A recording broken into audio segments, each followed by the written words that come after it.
வந்துட்டோம். இருட்டாக இருக்கானா அந்த பையன் என்ன செய்கிறாங்கன்னு பாரு.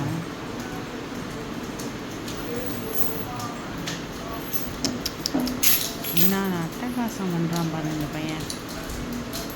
இருக்கிற தண்ணியெல்லாம் கீழே ஊற்றி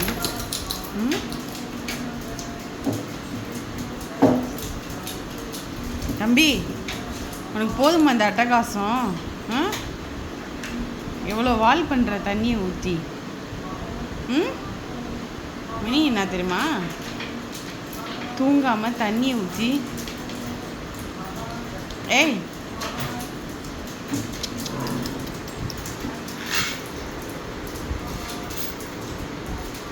எனக்கு புரியுது, உனக்கு சூடு தாங்க முடியல புரியுது. ஆனால் இவ்வளோ தண்ணி ஊற்ற தம்பி. ஏய் யாருக்கோ சொல்லுன்னு படுத்துட்டான் பாரு.